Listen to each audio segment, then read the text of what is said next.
Welcome to the MSP Xperience Game Changers, innovative thinkers in the MSP space. This is a limited edition series presented by Axcient, your trusted partner for comprehensive BCDR solutions for MSPs. I am your host, Robert Cioffi, the CTO and co-founder of Progressive Computing, a New York-based MSP established in 1993. What is Game Changers, you ask? Simply put, Game Changers is a video series designed to bring some of the most innovative thinkers in the MSP space into a one-on-one conversation with another MSP leader. Our topics are carefully cultivated to push the envelope for MSPs, to discuss real-world problems we're facing, and to hear from industry experts on how to overcome these challenges in interesting and innovative ways. Today's episode is titled Yet Another Shiny Object, a Cybersecurity Story.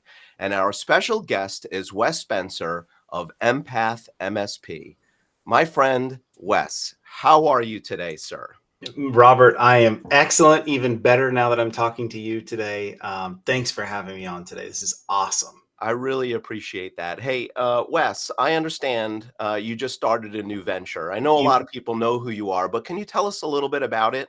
A new venture meaning another shiny toy. Is that right? Well, maybe, but maybe the right shiny toy. We'll talk about Sure. So 30 seconds, right? Because I want to get into the content like I know you and the audience do. yes. But MSPs typically don't hire from they don't hire from Ivy Leagues. They don't hire from Microsoft. They don't hire from the NSA. They hire from Starbucks and Best Buy and the AT&T store. And that's wonderful. We hire for personalities and can-do attitude and technology aptitude. And then we don't really have a great plan to standardize their onboarding and get them up to speed and the skills they need to be in. And so we are building a platform that helps MSPs do that. It brings accountability into the ecosystem and standardizes. So someone can come in and say, I want to be a security analyst one day. I want to be a VCIO one day. I want to be service leadership. I want to be whatever it is. And we help them get there by standardizing their learning journey. That's high level what we're doing. And it's been super exciting to see MSPs left and right come join us in that mission. I'm very excited about what you guys are doing because I think it serves a very important missing element for MSPs, this gap that we have such trouble filling, recruitment and retention. And it's, the retention portion is really about education and opportunity for those employees to give them a pathway, not only to succeed, but to grow as well. So I applaud you guys. And in spirit of what you're doing, I don't know if you can see, but I got I one of your love shirts that on. shirt. I don't know where you got it from. Yeah, I got it from Right of Boom in Las Vegas from your booth. I think I was the first one there pushing people out of the way to grab one. Totally love the shirt. But let's get into the conversation. So, Wes, it is very clear to me that you bring this amazing educational mantra to everything that you've done in the past few years, helping MSPs get better and get better specifically with cybersecurity. But cybersecurity aside, really kind of anything, but it's really the focus of today's conversation is around cybersecurity. It still feels like many of us are completely drowning in the sea of tools, options, frameworks. I mean, it makes my head spin. So based on this, what advice can you offer those who feel stuck on this journey? Like, where do we start? Like, what are some of the things that we ought to be doing or not doing? Yeah, let me take a swipe at the vendors for a minute, of which I am one. We've seized on what you just said. Vendors have recognized, product marketers have recognized that most of us don't have a good, deep understanding of cyber. We don't come from, like we didn't work for Bank of America and leading cyber. Like that's not our background. And so what we've done is we've seen the vendors really seize into a lot of marketing speak that has a lot of fluff, but not a lot of meaning. Mm, And unfortunately, to take a swipe at MSPs for a minute, it's effective because a lot of MSPs don't actually know what the North Star of good cybersecurity maturity is. And so when you have a lack of good understanding of exactly what cyber should look like in a mature setting for an MSP of whatever size, and you have vendors who are happily needing to go sell something, you're going to see a misalignment on me saying things like, we stop 100% of all threats, right? Or this is the only cybersecurity platform that's going to be doing X, Y, and Z, and you can dump everyone else. And, or AI driven stopping threats before the threats threat you. And we're like, wow, I'll buy that, right? We're buying the hope and promise and not the true effectiveness. And so Yeah. I totally know it's a challenge. And I think one of the ways we get out of this is, I mentioned that word North Star. We've got to recognize there is a North Star. There's multiple North Stars, if I may, in cybersecurity around security frameworks, which we can talk about a little bit more, and Yeah. good practice that's been developed by lots of people around us to sort of say, this is what good actually is, and we can go towards that. And then we begin to align our strategy and bring our vendors with us as we go that direction.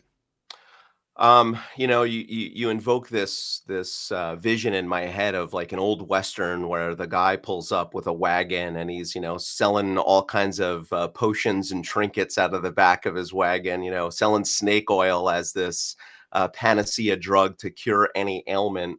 And I don't mean to make vendors sound that way. I mean, I'm looking at it from the MSP lens, but sometimes it does feel that overwhelming, and you're just not sure what the heck you're even buying some of the times. And I think what helps to drive some of that confusion is that it feels like every show I go to these days, there's a half dozen new vendors with yet another compelling solution. How does an MSP navigate this? Yeah, wow, we could spend hours on this. Of course, we won't. So let's kind of sum this up in a couple of things that hopefully will open better conversations for your team. One of the things I think we have to know is we definitely have to bifurcate away this idea of like what the vendor is telling us from a marketing perspective. By the way, I love vendors. Let me be really clear about that. Yeah, We well, don't and so do do I, this and where so do without vendors. MSPs. The right MSPs love vendors, right? That's right, right? And so I think what we really want to do is we want to start approaching this from it, let's say we set a North Star of we're going to follow a security framework like the CIS controls. Now we have a guide work to say this is what we need to be doing to accomplish adherence towards this framework, which then lets us say, well, what are our gaps? And then I can go solution sell and solution find for our gaps. Now, let me talk to a pain point on why this has become such a problem. The creator of not Netflix, the creator of Netscape, Mm. forget the guy's name, really brilliant guy. He said there's only two ways to make money in this world: bundling and unbundling. And Hmm. if you look at what's happening in the IT industry, just like PSA, RMM, all of those kinds of stalwart things, we're actually in an unbundling phase. We're seeing a lot of MSPs say, I'm sick and tired of this behemoth, vendor, and I'm ready to move on. I'm going to something smaller, and I'm going to bifurcate out, more different tools for this. But in security, we're actually in a bundle phase. People are like, there's Hmm. too many security tools. I need one tool that rules them all. Just Wow. recognize that that's a marketing sort of reaction, unreaction. Give this another 7 to 10 years. Watch this age like fine milk, and you'll see that this is reversed. And all of a sudden, we're trying to unbundle security and rebundle IT. That's the world that we live in. And so I think we need to recognize that and say, what are we actually trying to accomplish from a strategy perspective in our vendor alignment? And Mm. that comes not from the answer of what sounds good. It comes from the answer what do we know is good based on what we're doing according to a framework and aligning gaps and then seeing overlap in those gaps. That's the way we start building this strategically. I'm really glad that you've brought up CIS controls a number of times. I remember the first time that I heard it was it was actually at Right of Boom of 2022, the first conference. And I heard about this thing, Right of Boom. I was actually sitting next to my friend Eric Woodard, who like leaned over and Love it. whispered to me, like, like, hey, like, and he's like, so like, he's eyeball deep. He's like, he's way submerged in that. It was the first time I had heard of it, and when I started to peel away the layers of the onion, it started to make more and more sense to me. But Wes, I don't want to assume that the MSP community is 100% up to speed on why CIS control seems to make a lot of sense for MSPs. I'm not saying that it is the best and, forget everything else, but it just seems to make so much sense to me. Can you help everybody understand a little bit about the basics? Let's not assume that people are, have their PhDs in CIS Let's controls. Yeah, let's indeed not. So Yeah. CIS is Center for Internet Security. They're a nonprofit. I know all the folks really well there, as do you, Robert. They Yeah. love MSPs and they stand up for MSPs. And they actually listen to MSP feedback. And what they've done is they actually haven't developed. They took ownership over what's called the critical security controls. It's 18 of them. And it's very what we call prescriptive. It's very much do this, do this, do this, do this. One of the challenges to a lot of other security frameworks that we won't unpack today, which are great frameworks, as you Yeah. mentioned, they tend to be very descriptive. You should think about building this and a process for that. And you're like, yeah, but how do I do that? Can someone just tell me what to do and I'll Tell me go the do it? answer. Yeah. And that's why people, including me, love the CIS controls. It's 18 of them. It has 3 groups, sort of like a beginner, intermediate, advanced. And I tell MSPs all the time. I just recently did a long 1-day CIS workshop with a bunch of MSPs. If you'll commit the hard work of spending a year to map into the implementation group 1, the beginners group, it will produce for you untold dividends of actually understanding what good security looks like, of having confidence in your stack, of knowing the gaps that you're missing, of helping you describe to your clients why you know what you're doing is the right thing. So you're no longer these wishy-washy, like, well, yeah, if you don't really want to pay for it, I guess that's okay. Now I'm like, no, you've got to do this because X, Y, and Z. And you're going to see revenue increase from all of this as well. I've yet to meet an MSP, Robert, that's told me, yeah, that was a lot of hard work and wasn't worth it. They all say it's a lot of hard work and it was worth it. I would agree with the latter statement, right? We've been putting a lot of hard work into it. But Wes, if I can just, if you can help me clarify those 18 controls, the other thing that I think I've got right is that you're supposed to do them in order. Like you're supposed to do one first and not jump to like number 12. And I think I've seen a lot of MSPs jump all over the place with and not do some of those basics, let's say the 1 through 5, which I would consider to be, critical things to do. Is that Yeah. correct? That is correct, right? And here's the challenge of it, Robert, is and bring me back sometime, the Axcient crew, if we want to do a deeper dive into this. But one of the most difficult parts of the CIS journey is that we start with controls 1 and 2 that are all about inventory of what we have. And Yeah. it's so stinking difficult. And a lot of MSPs get stuck there, intimidated, and quit. And so my advice is it is hard with 1 and 2. The clouds open up after that, though. And good is better than perfect. So Yes. just get it going and then say, we'll come back to it and make it better later. But this is a starting point. If you'll do that and then just say, we're just trying to do broad sweeping brushes here. That's if you look at how someone paints a beautiful canvas, starts in broad brushes and then the detail comes in. That's how we approach cybersecurity from a standards-based alignment perspective too. Don't be intimidated by, yeah, it could be better here and here and here. You'll get there. Just start the beginner's journey, eating an And elephant, right? One and bite and at a time. There it and is. yeah, totally. I say that, I use that statement. Don't eat the empath element though. Yeah, he's yeah, Elephant. yeah, and he's good. Don't do that to him. Unless you make cookies in your logo or something, I'll have them. But in all seriousness, and that's really what I loved about CIS controls is because it helped us use this as a filter for making decisions and even deciding what conversations with specific vendors we were going to put priority on.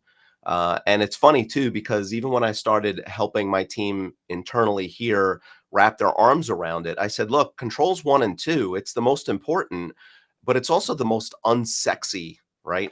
Where we want to dive into a tool and turn some feature on and like brag to our customer, look at this cool thing I'm doing, or look at this awesome report, or check out this cool like blocking mechanism or whatever. But like inventory, like how, I remember being a stock boy in A&P. If you're from the Northeast, it's just an old supermarket chain around here. Actually, it was one of the best jobs I ever had. But that aside, doing inventory was always like, oh, it was so boring, right? But it's so necessary to understand, like, what is it that you're protecting? And I love that just as an example of the power of CIS controls. So, Yep, thank, thank, it's the go whole ahead. idea of knowing your battlefield and knowing Yeah, what you're trying to protect. And can I shift gears a little bit more? Another reason that you should be thinking about your inventory is even your profitability. How many times do we have a million shiny tools? How many times do we have SaaS laying around that we're yeah. paying for that we shouldn't be? How many times do we have all this legacy stuff that's going to cost us a lot of money in the future because we didn't even know it's there anymore? And all of a sudden, that's the thing that gets hit in a ransomware attack. And even if we can recover because we're using something awesome like Axcient, it still costs us time as we're going through the recovery process, right? And so we think about all of that, and then we realize, whoa, there's actually deep effect to profitability. And then we wonder as an MSP, why am I not growing the way I want? Why do my margins suck? Well, we haven't done some of the blocking and tackling basics that, let's be honest, are hard, but they produce tons of benefit. Absolutely, I couldn't agree more. I want to switch gears a little bit here and talk about something that myself, I think I've even had some offline conversations with you about, some of your colleagues, a lot of the same people that we know. There's a little bit of whispering going on at the bar, right? At conferences or in the hallways or over lunch about, are we using too many tools, right? Do I have too many things in my stack? I think the common wisdom was, I've gotta subscribe to as many of these things as I can, and it feels like I'm overloaded. What do you think about that? Yeah, first of all, many of us might have too many tools, right? I will say this, maybe we don't. I will say this. Okay. It's not for me to say, but I think that there's a lot we can say about it. Okay, so like I am not the one that's going to. One of the most common questions that gets asked on Reddit is, "What's in your stack? What should I have?" Right. And it bleeds from this worry of, "Am I not doing things that others are doing?" It bleeds from this worry of, "Are we doing things that are we doing too much for somebody?" And we all feel like, again, finger in the wind when we look at our security strategy, and that's unfortunate that we're that way. Just know that this is the same problem that enterprise has as well. This is not an Mm. MSP problem. It's such a big problem that this guy wrote this book. If you're audio only, this is Cyber Defense Matrix from Sunil Yu. And Oh, what I yeah. love about the Cyber Defense Matrix, as you well know too, Robert, is it's a way to sort of describe. So you got a copy too. Yours is glossy though. I like Yeah. yours. That's shinier than mine. Oh, I Sunil love signed mine. mine's signed as well, and I'm very proud of that. That's why it Yes, I stays am. on my front desk. There it is, right there. Yes, Nice. and one of the things I love about this is Sunil really helps us think through what are my gaps according to a framework. And of those gaps, what should I be doing about it? Am I okay that I have gaps? Do I report to our gaps? One of my favorite MSPs, Andrew Zuccoli, who's over at Proda, Oh, talks yeah. about, he does this entire talk with his clients. You should bring him on the podcast about how he uses the cyber defense matrix to show to a client, hey, Miss Client, here's what we're doing for you. Notice that a lot of the things that we've built for you are very what we call left of boom. What we mean by that is before a big incident happens. Right. Notice that there's a lot of gaps on the right side. Basically, we have cyber insurance, we have Axcient. And that's about all we have right of boom for recovery and resilience. It's about all we can do. It's other than that's a lot of people. And so it gets really expensive. And so this is why we invest in a left of boom function very heavily, because there's not much that exists over there. We want to keep you over there. But when you shift to over there, we've got cyber insurance, we've got Axcient, we've got some of these things that we can get you in restored order as quick as possible, but it's going to have a cost to you, right? And so Yep. this is why we stay over there and we invest in this. And he's like, the clients get it. They don't have to know every individual thing. They're like, that's a strategy that makes sense. I can get behind that. Mm. And so I really to think about that when you think about the shiny tool syndrome is go line up what you have, not according to what other people do. Line it up according to something like the cyber defense matrix, and then you'll begin to see what exists inside of it. And the last thing I'll say around shiny tool syndrome, we Yes. have shiny tool syndrome because we feel like the more things we have, the better off we get. But I would counter that, especially from a profitability to channel Kyle Christensen, my co-founder. How often do we have the shiny tool syndrome? We have 30, 40 different vendors. We're not trained on any of them. We're not really effective with those. They're sitting on the shelf as shelfware. Yeah. And what's actually deeply affecting our profitability is making us less effective and less profitable and less capable because we have all of these things sitting there on the shelf. So I'm not saying go dump all of them, but understand where your investments are and at least begin to leverage those and say, we're going to take those seriously, make sure our employees understand it, know how to use it, common questions are answered around it. Those are big things that we sometimes miss out on. So I want to unpack that a little bit because I think you really hit on something. You've at least touched a nerve for me, and I know I speak for many MSPs, at least those of us who are honest enough to say this out loud, and that is, it feels like we sign up for something, we either get half onboarded or only go halfway with full implementation, and then we move on to the next tool. Are you finding this to be a problem, like where we just simply don't do the full configuration or take that tool to the distance? Not nonstop. We see it all the time.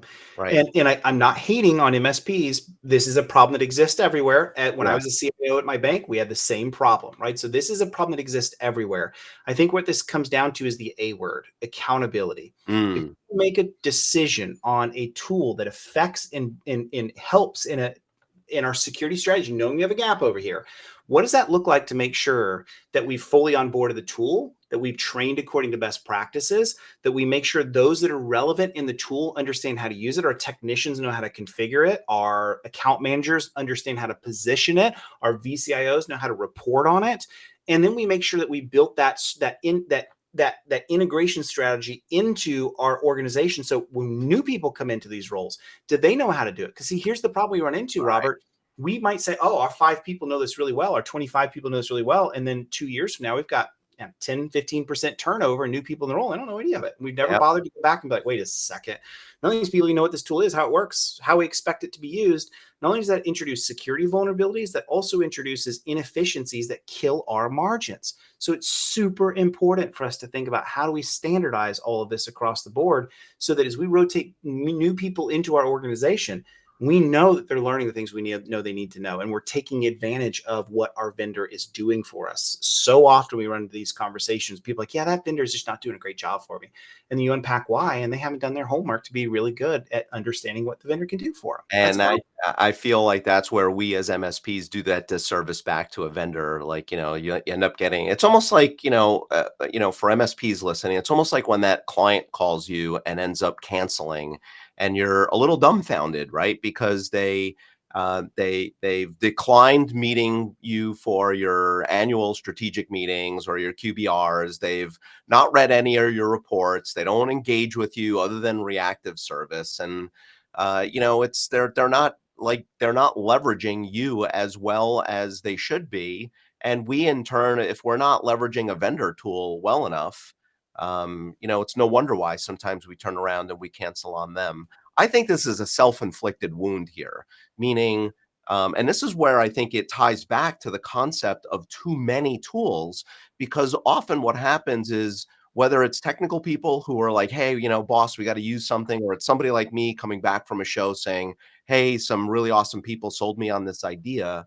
I think if we bite off more than we can chew, right, then that's what, you used the word accountability before, but accountability, I'll use a different word, priority, right? And we feel like, the definition of priority is what's the one thing you need to do. But what do we have? Everybody has a priorities list, multiple priorities that compete for time, and it's no wonder we end up in this place.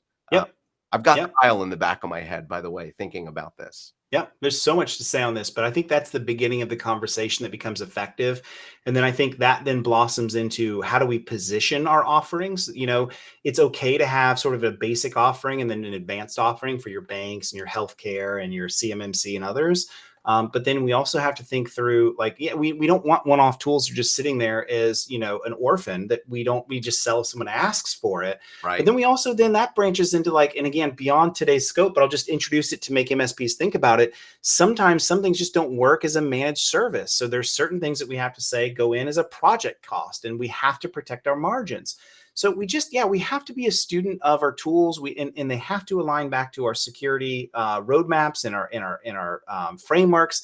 And then we have to tie all this back to profitability, all the way down to the customer level, and understand to run this tool costs me this. It's not just, oh, well, it costs me $3 a seat, so I want to mark it up to $9. How much time does it take your technicians to build it out? I'll give you a simple example of this one, and we can move on if you want, is take Yeah. a risk assessment.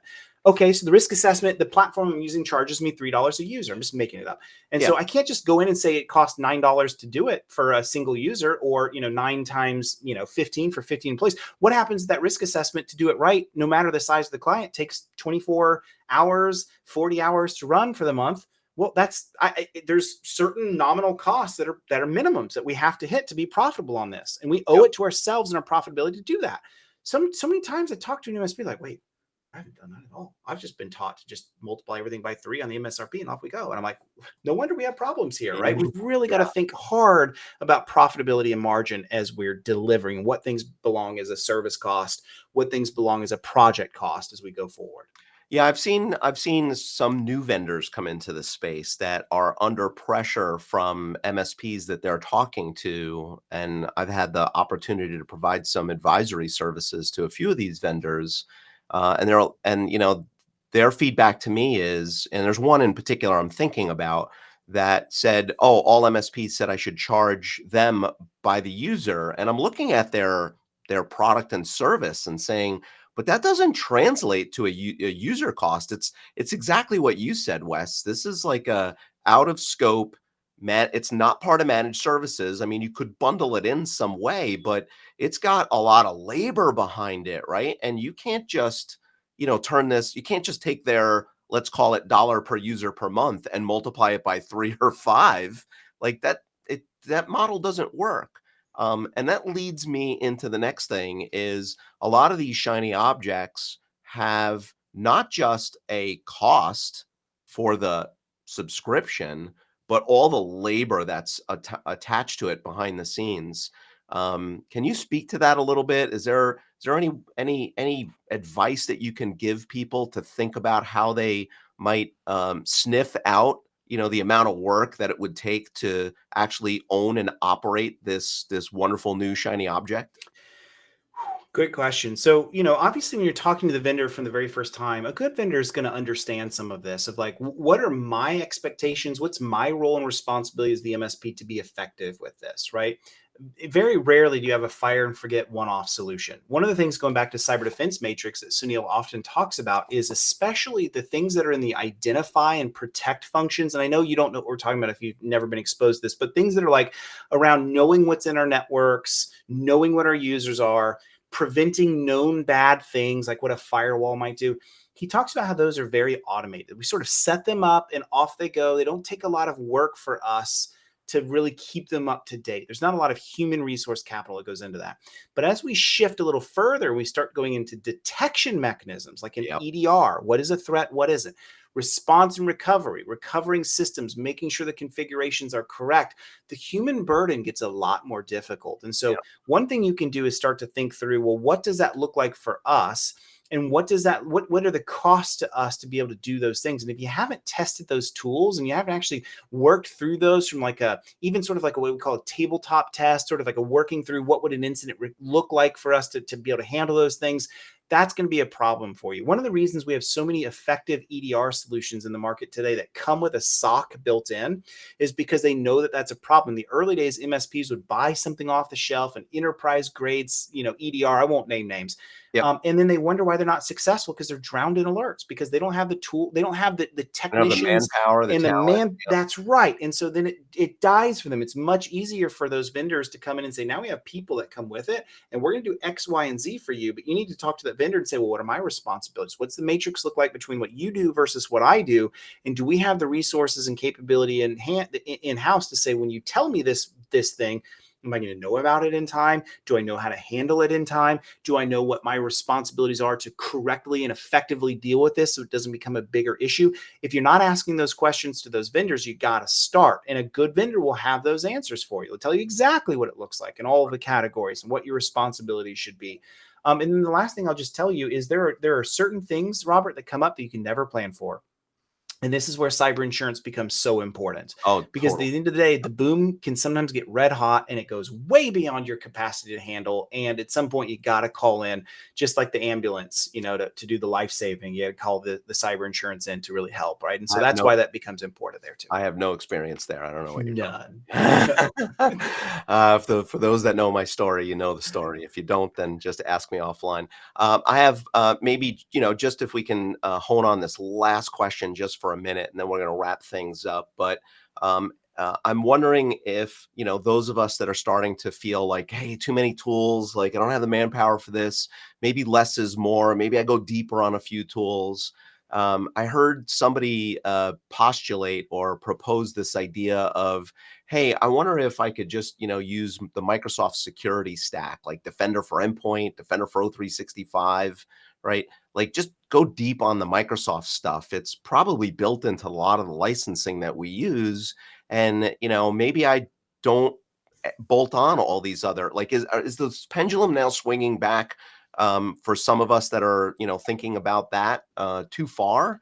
Um, uh, I don't know. Like, I'm worried that we're gonna lessen our security by trying to go deeper on some of the few things that we think are the best tools. So, right, going back to the bundle unbundle, right? I Yeah. know at Empath, we have a big mission to use as much Microsoft as we can, because they do a lot of stuff. Maybe not everything well, but I don't need Zoom if I can use Teams. I may not need Right.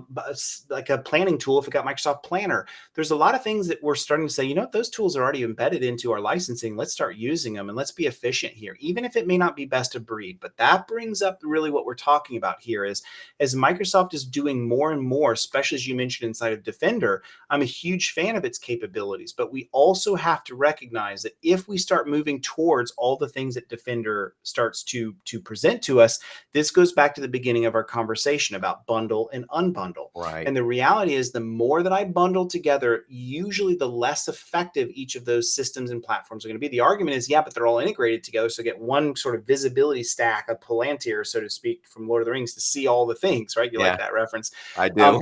That's nice. But what we're going to lose is some competitive edge, competitive differentiators. And this is Yeah. what leads to the bundle unbundle, right? We go through this stage where we just think economically speaking, take your cable TV, right? I'm so tired of these super evil, you know, cable companies are charging me $150 a month for all these key channels I don't watch. And so unbundle sounds good. And now I go to over the air. I'm like, well, it's okay, but I'm missing some channels. And then someone comes out and they say, well, you can just buy CBS, you can just buy NBC, you can just buy AMC. And before I know it, I look at all these ones I'm looking all one off. So I'm like, you know, this is all getting really expensive at 150 bucks. I wish there It was a got company that bundled expensive them again. together. Yeah. We Yeah. just go through this stage, right? We're doing that in security right now. And so I'm a fan of bundling a lot together. But let me just throw one out there. If you're purely Microsoft, you're not looking for anyone else, and you're leveraging Defender, which is a really great EDR, a really good one. What do you do in the situation when something happens at 3 a.m. and you don't have a qualified team of Right. security analysts that are working 24/7? So now you might think, well, let's look for someone that can handle managed EDR, like managed Defender. Right. So you really do have to think through these things to say, I'm a fan of bundling as much as you can together, but also do it from a wisdom perspective of what do you lose by not have what capabilities do you not have in house to run yourself, and have a realistic conversation about that. And usually the monitoring and response components are where it gets really tough for most MSPs to handle on their own.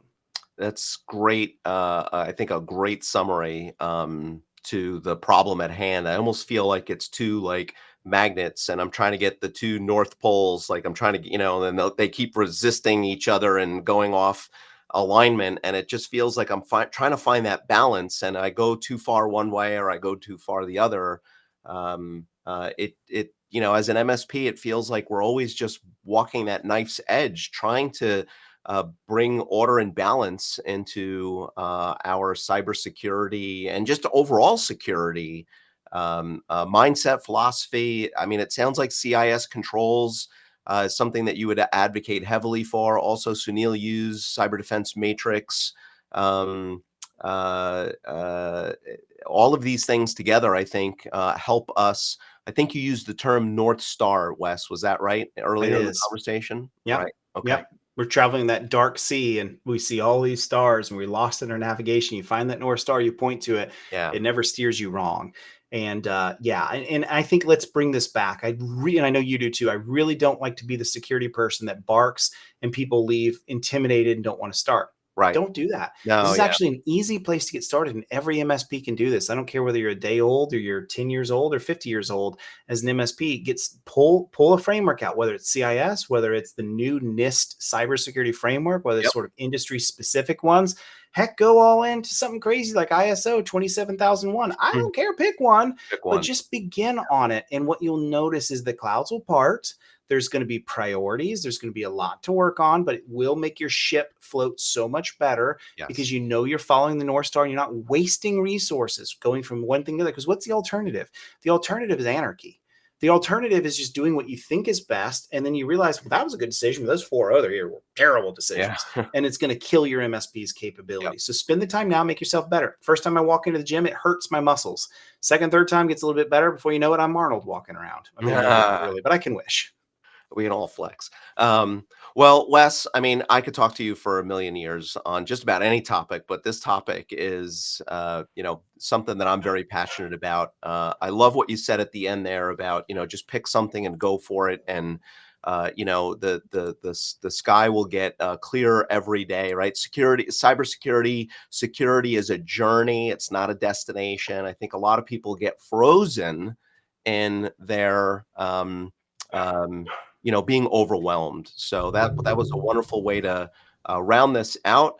Well, and that brings us to the end of our discussion on yet another shiny object, a cybersecurity story. Wes, I want to thank you again for you taking the time to join me today and help lift our industry by sharing your wisdom and experience.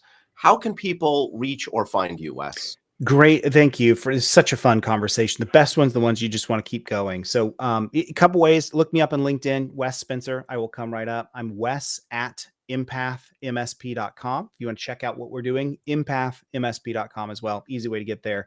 It's been super fun. Thank you so much, my friend. Thank you, Wes. Appreciate your friendship as always. Again, thanks to everyone for tuning into our series, MSP Xperience Game Changers, Innovative Thinkers in the MSP Space, graciously sponsored and presented by Axcient. If you would like to learn more about their awesome BCDR products, you can contact their sales or sign up for a free trial right on their website, www.axcient.com, and just let them know that Robert sent you. So until next time, live long and prosper.